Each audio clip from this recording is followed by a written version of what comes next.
Hello, hello, hello, Big D with another Masters preview on the Big D podcast. Before I bring in the nice special guest, please subscribe, like, and share the Spunky Spectrum Sports YouTube page. We can see all my content. Already uploaded one Masters preview video. And don't forget to check out the Big D podcast on Spotify and Apple. So joining me from north of the border is my friend Geoff Ulrich. Geoff, can you believe it's Masters week? No, man. I mean, yes and no. Like it has been like a longer 3 months, and I think we're all like excited to get here, but it does seem a little surreal whenever it finally rolls around, just because we've had, like the entire football season go by and like winter, and then finally back at the first major. So yeah, it's like prime golf season, and I don't know, man. It takes so long to get here, but once it's here, it's like, yeah, can't believe it's that time again.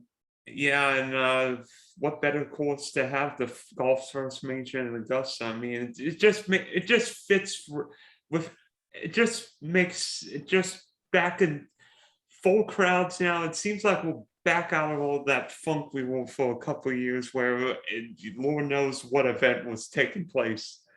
Yeah. I mean, the one thing on the golf schedule I don't think will ever change is that Augusta will be the first major. I'd be shocked if that ever changed, at least in my lifetime. So, maybe Augusta will burn down one day or something. Who knows? But, until it does, it'll probably be first on the major schedule. No more Masters in November, please. Yeah. Agreed. So heading into Augusta, there's no hotter golfer right now than Scottie Scheffler. Let's see. He won in Arizona. He won in Bay Hill. He won the match play. Number one golfer in the world and number one golfer in DK. But yet, and his major history is not bad for a really young guy. What do you see in Scheffler this week? It is not bad. People forget he was right there at he's in the final group at the PGA Championship in 2020. I don't even know what year we're at, but he's a big time player, man. I mean, it took him a couple of years to finally grab that first win. It took him longer than Morikawa. It took him longer than Wolf, but he was never not really worthy of being included with those guys. And now he's just shown how silly it was to people who maybe weren't including him in that group. So yeah, he's coming in. He's obviously the hottest golfer in the world right now. And, for DFS purposes, for let's start betting purposes, Scottie Scheffler. I mean, most books, he's going to be right up there at the favorites, maybe like a plus 1,200 number or something like that. I'm just grabbing the odds. I mean, I shouldn't say that. Like, yeah, I can see right now, like he's certainly available at like plus 1,600 at multiple books. So I can't even say that he's not worth betting. I mean, I think you have a decision on Scottie Scheffler. Do you just, are you buying into this? I mean, we have seen guys go on absolutely insane 4-month runs before the majors, like a Jordan Spieth in 2015, and cap it off with the Masters win. Are you on that train with Scottie Scheffler? Or are you not? I mean, I 4 months ago, thinking about Scottie Scheffler plus 1,600 at the Masters seemed like something I would never do, but it's at least in the realm of possibility now. I think he's more interesting in DFS this week, where the fact he's the most expensive player is going to keep a lot of people off him. So for me, I'll probably be thinking about it more from DFS because there's just a few players who are going to have bigger numbers available out there that I like better than him for betting. I feel like Scheffler's interesting because to me, I don't think I'd bet him. I don't think I'd bet Rahm or Scheffler or any of the top guys. I mean, Cam Smith is interesting, but to me, top guys, I'd probably lean more in that JT DJ range. Maybe, because when I think of Cam Smith, I think of him better at a shorter venue than Augusta, and the fact Augusta's lengthened fits more of a bigger hitter, and I feel like Scheffler's more of a ball striker, and we'll see. I mean, the fact that he's going into Augusta as the guy, not one of the guys, will make things more interesting, because can you handle being the number one golfer in the world right now? And that's a fair point. Like number one players in the world haven't had a good track history at Augusta. I think it was Dustin's like been the only guy, and that was the November one. Like I don't even know. Like when you're talking about trends going into April, I don't even know if we can count that. Obviously, I mean his Masters win counts. I'm just saying like for the trend of the number one player in the world not doing well at the Masters, at April, typically it's been a spot where those guys have failed. So some trends going against Scheffler there, but you're right. Like Cam Smith's Scheffler, they're the two recency, like short-term bias, but like long-term, I think most people would say like, if you're getting Justin Thomas and Dustin Johnson at the same number as Smith and Scheffler, you should just bet JT and DJ, right? And I think that's probably how I would view those four guys as well. I'm not really interested in Rahm this week, at least for betting.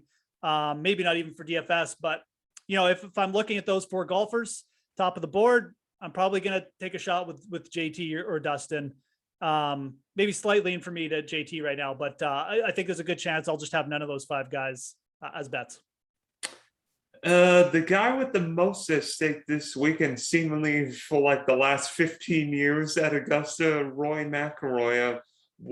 You would think this Augusta would be a course fit for Rory McIlroy because you hit 14 drivers and Rory McIlroy is usually a good driver, but what's wrong with him here? Because everyone has asked for seemingly in the last 7-8 years, can Rory finally win the Grand Slam? I personally don't think there's anything wrong with Rory at Augusta. I mean, you look at his Augusta record. I mean, it's just littered with like top fives, top tens. It's just, I think Rory's been bitten by a couple things. I think psychologically, maybe he's shot himself out of it, like with some silly stuff. And obviously the meltdown from whatever year that was, 2000, I can't even remember what 2011, I think it was. Yeah, 2011. I think you're right. The year he hit it into the clubhouse. Anyways, we'll just put it at that. So, I think a couple things have worked against Rory for that. But I mean, setup wise, like he can pound, like you said, he can pound the par fives. He hits driver here a ton. Like I think he's just been snake bit too. Like he played well the year Spieth just dominated. What can you really do about that? There's been some other circumstances with them. DJ kind of just blew the doors off in 2020. That one, obviously the November one. So I don't know. I'm big into Rory this week. I think you look at Rory since the Ryder Cup, he's been really good. He grabbed that win at the CJ Cup. He could have easily had another one over in Europe. And I'm kind of glad he missed the cut last week because that's why we're getting bigger numbers on him. I've already hit up a plus 2,000. I wouldn't be shocked if we see Rory, if you can get like a plus 2,200 or something on Rory by the end of the week. That's very appealing to me. People will throw out a ton of trends at you this week. I'm going to do it too. I'm going to throw some trends out after this, but one thing to keep in mind, like all trends like kind of get broken at some point. Angel Cabrera won here coming off a missed cut. Bubba Watson won here in 2014, coming off a withdraw due to allergies at the Houston Open. If that happened this week, no one would have played him, but like he was in fine form. When Tiger won in 2019, his last competitive thing he did was lose to Lucas Beauregard in match play. So I think I remember that week. Yeah. That was the match play that Kevin Kistner won over Matt Kuchar. Yeah. So, I mean, like big deal. One missed cut. Rory's had a really nice start to the year. I think tee to green numbers are right up there. I don't love like seeing him bash it around and look not good at the Valero, but that for his betting, like if he had made the cut this week and finished 15th or 10th or something, you're getting him at like plus 1,400. Now he's plus 2,000. Like I said, you're probably going to get him at like plus 2,200 by the end of the week, I think anyways. Or there's a chance that this is good. You need to take advantage. So I really implore people, don't be swayed by like one start and, take the value that's out there. And I think the best value right now for the Masters is Rory this week. I really do. At least from the top guys, Yeah. And you know what? Hideki Matsuyama almost followed Rory's following Hideki Matsuyama's train, because I think it was last year Hideki missed the cut and it was like T30, and I think it was the Valero the week before Augusta last year. Well, Rory's going down the same train, so maybe we all need to be like T30 and miss the cut and then win the green jacket. Yeah, I mean, like Hideki didn't do much coming in last year, like you said. His last two starts were a T30 and a missed cut. It's pretty much exactly what Rory's done. So I don't know. I mean, I'm just saying, obviously, who knows? Jordan Spieth could come in and win. He had a really good week, or someone else who's just been Scheffler could grab his fourth win. But I'm not going to write Rory off because of one, like 2 bad rounds at the Valero Texas Open, like the most random event. It's kind of a quirky Greg Norman design. It's Texas. The wind gets up a little bit. I don't know. It is what it is. He missed the cut. Like I said, you take the good with the bad. The bad is he looked weird for 2 rounds and he was just, bashing it around. The good is you're getting him at a way better number. And I think that, the long-term form on Rory, I like. His putting stroke sure look confident at certain points in the year. If he finds that again this week, I think he's going to have a good chance to compete and win. So, as you know, Augusta's undergone some changes. The 2 big ones, 11 was lengthened by 15 yards, and the 15th has been lengthened by 20 yards. You think they'll have any change? Because obviously everybody's talking about how the 11th holes become wider, and the penalty area, the third shot is now far harder. You can't. There's not going to be a Larry Myers replay on the chip in on the 11th hole this year. Right. Yeah. No. The 11th can play tough, man. That's potentially setting up to be like, 11th's already tough, and now it's already maybe the hardest hole in that course. It's going to be that's going to be like, if you get out with par, you're basically gaining on the field. I think bogey might even be a good score there some days. Who knows? But I think that I haven't looked at like the long range forecast or anything, but if we don't get too much rain, I really think with them lengthening it a little bit, it's just going to play more to I actually think it plays more to the bigger hitters. People don't realize, like, the ball maybe runs more and the shorter hitters get more roll, but the greens are harder to hit. And the bigger hitters still have an advantage because that's where they get, to me, when the course is firm and hard, the higher ball flights, they hold the greens better. When you're closer to the green, obviously, like when it's going to play a little bit more US Open style, be a little bit longer. I think the tee to green guys, the really supreme tee to green players are going to benefit more. So, emphasize that stat even more this year, assuming it's going to play a little bit longer and faster and tough. And yeah, that's how I'm looking at it anyways, to start the week. Yep. I'm with you. I don't think the 15th will matter much, because if you're playing in the win in 15, guess what? You're not getting there whether it's 520, 530, or 550. But the fact the 11th hole has changed will make that. I will not be surprised if the 11th hole plays maybe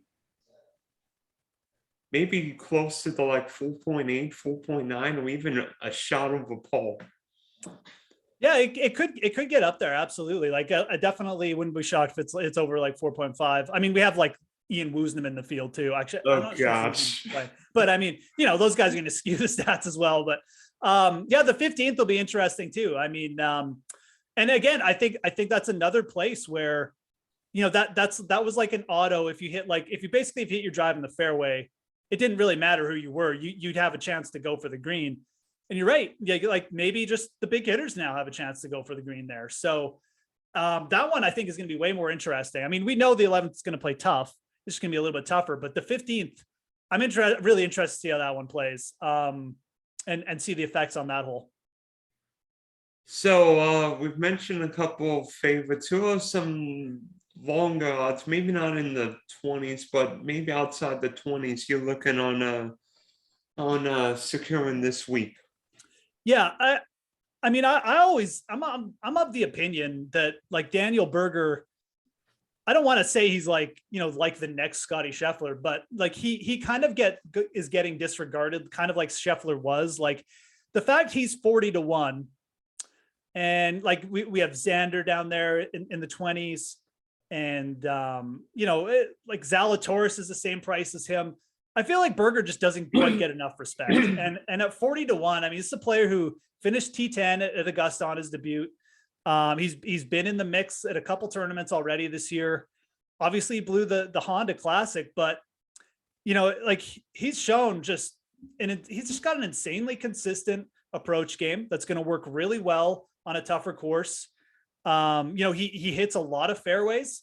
He's kind of dialed back his distance, but he hits a lot of fairways. And, if his short game is running, he can be fine. So I'm looking at Daniel Berger as a guy who, if he can get the read of these greens and start making those like 5 to 10 footers early in the week, I really think he can compete here. And at 40 to 1, it's really more of just like a value proposition. I look at this range and, I think he's the kind of cream of the crop, like the guy who's kind of set best up for success, not only from his recent form, but just his long-term as well. I mean, there's my guy Usti there who I'll probably be betting just because, but I was going to mention how much you're going to lose on Louis when he inevitably finishes T4 this well, maybe I'll bet him like plus 20 top 20 this week too. But Louis has been hitting it well off the tee, which is the only good thing about his game right now. But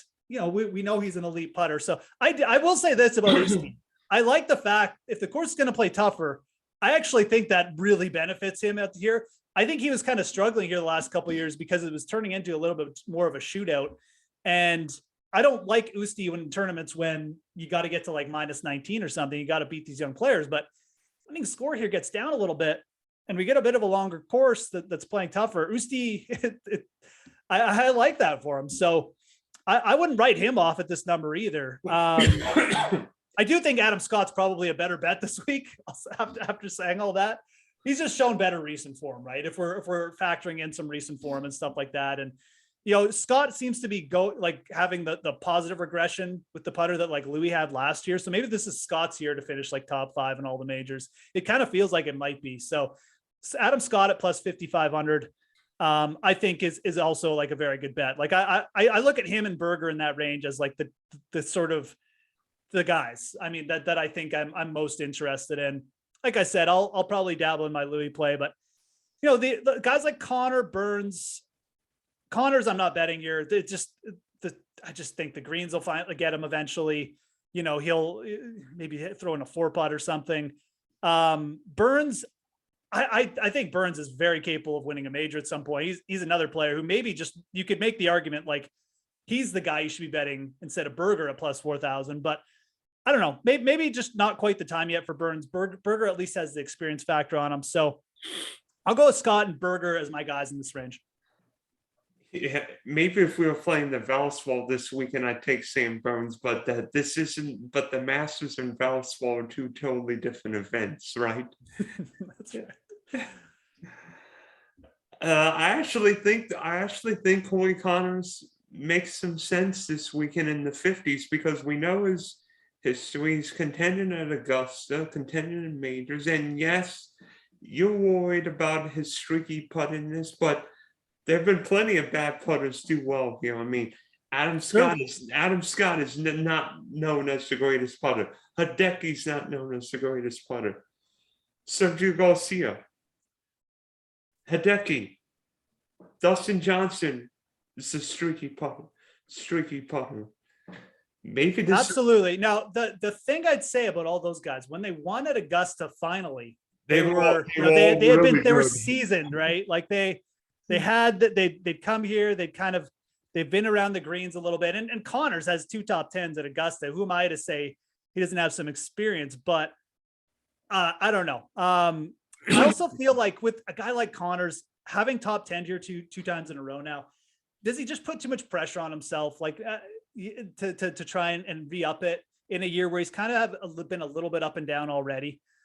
I don't know. I love Corey Connors. I think you're right. Like long term, this is a player who could potentially break through at a major. Like he's got that good enough tee to green game, but I think his number's not big enough, if I'm being dead honest, for this event, for this particular event, this field and this course. So. And another guy, I mentioned a guy north of the border, now I'm mentioning a guy south of the border. How about Joaquin Niemann? There's no course that is like Augusta, but if there were one course that plays similar to Augusta, it's probably Riviera. Yeah. Who won Riviera? Yeah, I mean, no, look, we got Bubba, Scott, Adam Scott, Dustin Johnson, all Masters winners, guys who have ate up that course.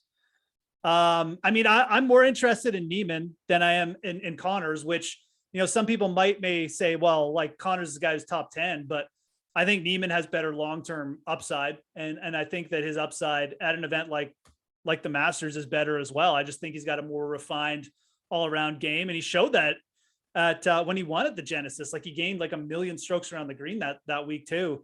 So Neiman is a player I have, that's a player I'm going to keep an eye on as the week goes off. I don't think I'm going to necessarily bet him off the top, but if his number would drift, say, to like 66-1, I mean, again, like you brought it up, he's already got a win on the year. He's T22 at the Players.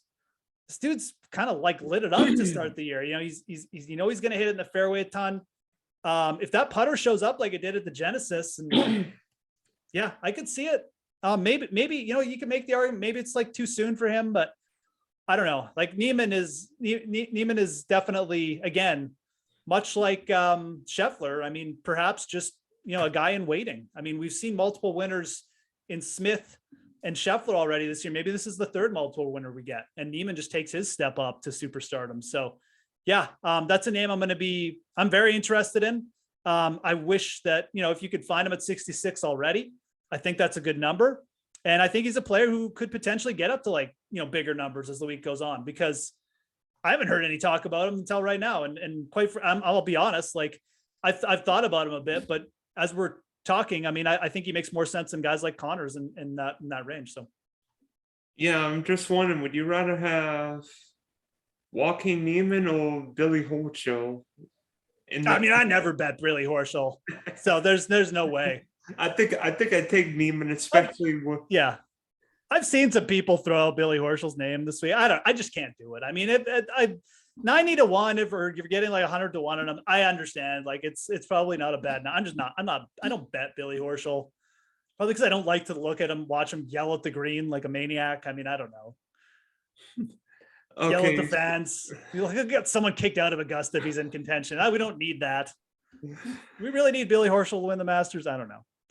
No, I mean, I get it. He's played well, definitely, but I'm not, Billy Horschel, Bryson DeChambeau final pairing would be a slide in Geoff's size.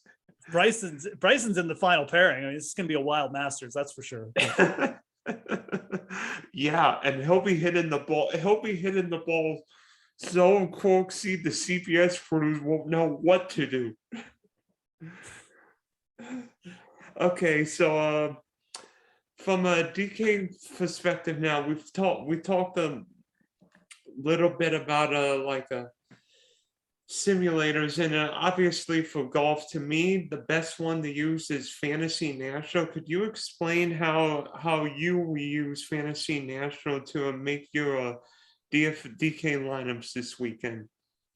Yeah, so I mean, it all depends on what you're entering and what kind of contests you're looking at and stuff like that. But when I'm trying to create a model or something like that, I mean, I'm always looking at short versus long-term form. So long-term form tend to stretch out a little bit longer than 50 rounds and just try and find any, perhaps, glaring sort of like guys who have just been underperforming in the short term, but long term that I should be keeping an eye on, or just remembering like how far they've gotten from their baseline, and then short term just seeing if guys have popped in any different areas, or if they're improving, or showing some kind of signs of perhaps positive regression or something like that. So kind of just a mix of short term and long term, looking at stats and trends and things like that, and then obviously ownership is a really big deal. This week, I mentioned Scheffler off the top as being like a guy who, for ownership purposes, potentially going to go overlooked, just because I think that, the fact is the most expensive player on DraftKings. It's going to just throw a lot of people off and be like, I can't start with 11K Scottie Scheffler. That's terrible. And I mean, okay, like, if he's going to be like 10% owned versus say Justin Thomas at 20% owned, well, that's a pretty big something to think about. So Yeah, ownership projections is a big deal. Definitely, Fantasy National offers a couple different ways to look at ownership projections, and I certainly use them when I'm making lineups. To me, I actually think we all know major pricings generally soften. The fact nobody's more expensive than 11K would invite me into using Scheffler, thinking he's the number one golfer right now. He's played well in majors. I feel comfortable using him because you can use a Scottie Scheffler at 11K, and look at the guys in the mid 7K. There's a Webb Simpson, Justin Rose, a Bubba Watson, a Marco Leishman, a Siwoo Kim. There are a host of guys to use in the high 6, low 7K range. Scottie Scheffler is fine this week if you want to use him. Yeah, absolutely. And look, like if Scottie Scheffler and John Rahm like switched spots, I think you'd see the ownership. And I know there's only $200 between them, but I think if they switch spots, I think you'd see the ownership on Scheffler go up by quite a bit, just because of this. It's just like sticker shock seeing him at 11K and as the top player in the field. It's almost like I think you just look at it, and I did this the first time. I looked at Scheffler and I'm like, wow, I can't even like look at that. And then you basically just start looking at the guys under him because it's so weird to see him up there. And I think a lot of people, when they make lineups, they're almost going to like subconsciously just forget about him. So I think that's why, he's early on. It looks like his ownership isn't going to be through the roof at all. It's going to be one of the lowest of those top fives. And yeah, that you can use that to your advantage. But yeah, just overall, I mean, ownership projections important on every week, really. And just calculating your total overall ownership and trying to get in a lineup that obviously if you're playing big fields, you don't want to be duplicated, but even in smaller fields, trying to get some leverage off the top players as well. So what's the magic number of ownership percentage you're willing to allot yourself? I mean, it depends on the week and the field. If it's, 80% is kind of like the number that a lot of people kind of just like to base it around. It really just depends to me. It's more of like a weekly thing. I mean, because again, like these are projections, right? Like if I think that if a guy's I'm projecting out as 80% owned, but I kind of feel like there's a couple players who maybe are going to be like, have a good potential to come in like 10% higher than their projections, then I really want to try and keep it like under 80. But there's flip sides to that too. If you've got 3 players that could come between like 5 and 10, then 80% isn't that bad. So all depends what you're playing as well. And just kind of the week and how much confidence you have in the chalk as well. I think that with this event, you're going to see a lot of spread ownership. You've got guys like JT, Cam Smith looking too cheap.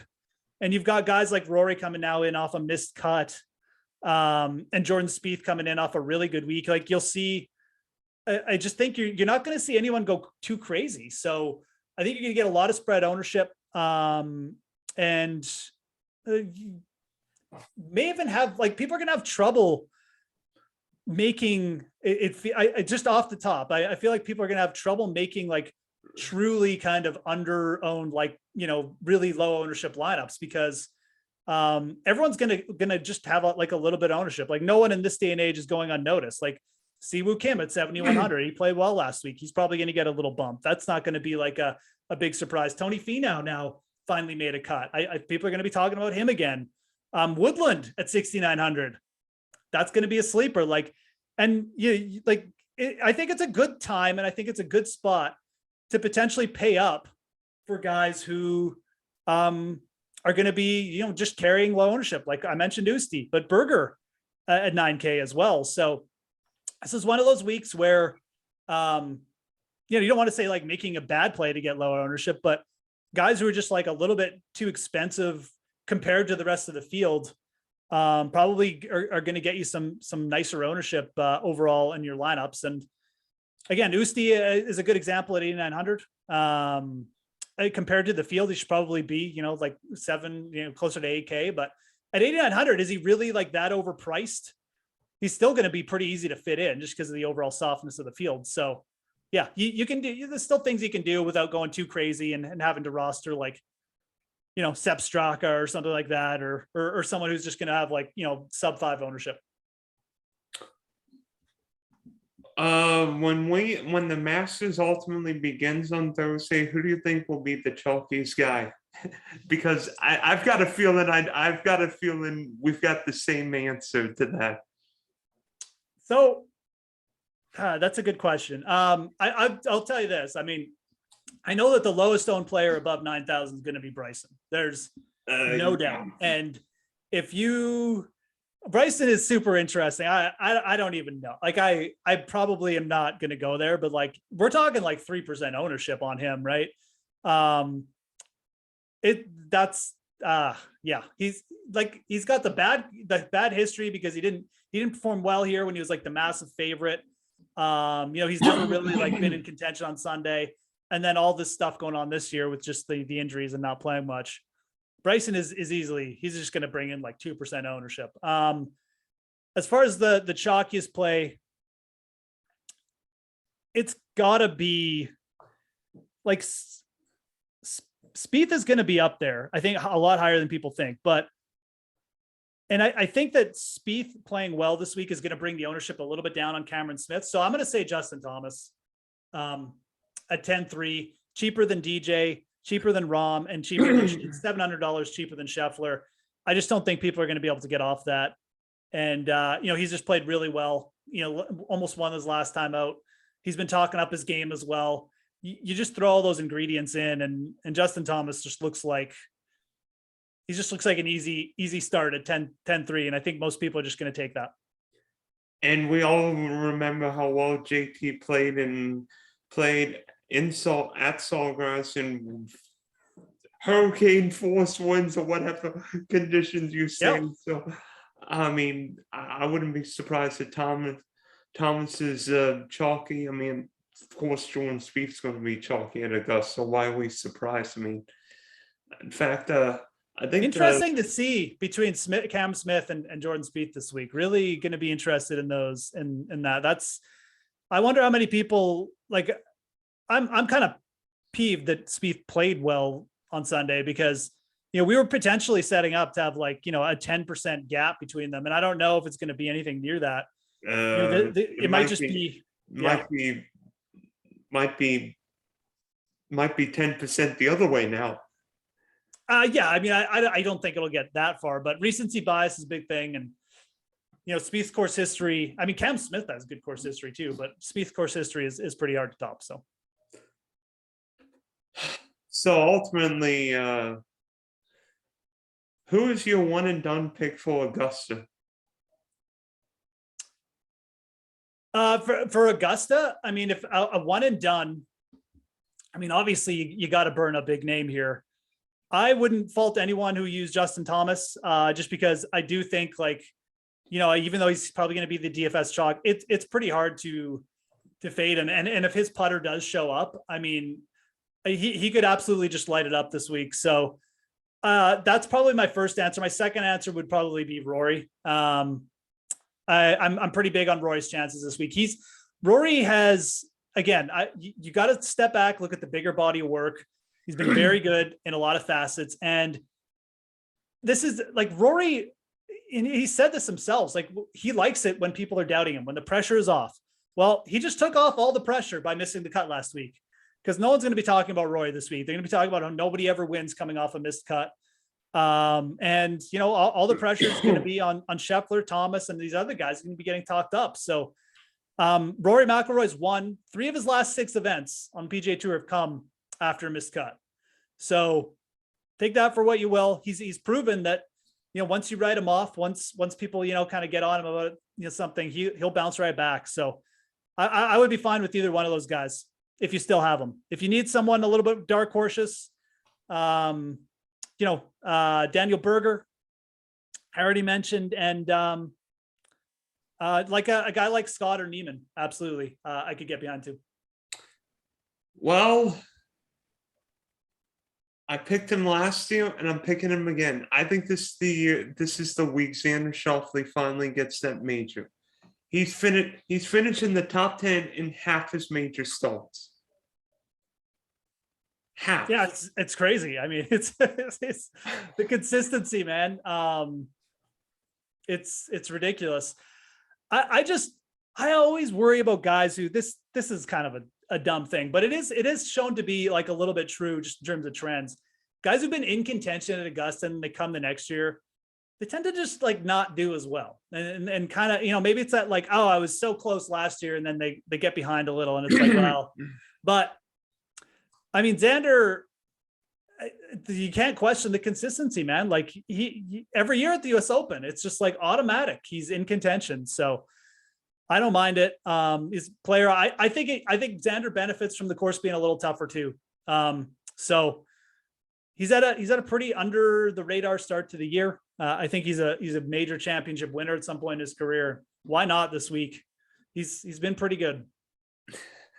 I mean, and lately there've been a lot of either first-time major winners or guys working long major droughts at Augusta. Xander feels like one of those guys who's due for a major, because we've seen guys, Colin Morikawa, Bryson DeChambeau, Hideki Matsuyama get majors. We've seen who is the next guy potentially going to major. Maybe throwing Victor Hovland, but Xander's been around longer than him. I feel like Xander is due for major. Could have won in 2019. Could have won in 2021. If only he could play the 16th hole again. Yeah, I mean, that was unfortunate, wasn't it, last year? Like, I don't think I've ever. He had a real chance to make that just absolutely thrilling down the stretch. I was on him too, so I was a little peeved from that perspective. But that was like just letting the air out of the balloon big time, man. I mean, that was so set to be like potentially a playoff or coming down to the last hole, and then he just dunked it. That's bad, but I won't be shocked if he comes back and ships it this year. Xander's good. I don't know. Like I said, I mean, it's kind of a silly narrative, but I'm a little bit worried that you come in, you put a little bit too much pressure on yourself. He certainly looked good this year. I mean, he's gaining strokes on approach. I definitely get that pick. And I look at that range, like you mentioned, guys like Hovland. Like, I'll take Xander over Hovland at this course, at this event. Right now in their careers, I definitely, you're going to get better odds on him too, Xander. So yeah. And plus, I do think experience matters. Xander's got enough experience, and I just feel like something's going to happen. I feel like this. I can't believe I'm calling this, because the way that the field's set up is more not necessarily a major championship field. It's almost more an Olympic style field. Oh wait, who won the Olympic gold in Tokyo last year? Xander. I mean, you're like, from the perspective of like a limited field event, I mean, that's been Xander's bread and butter.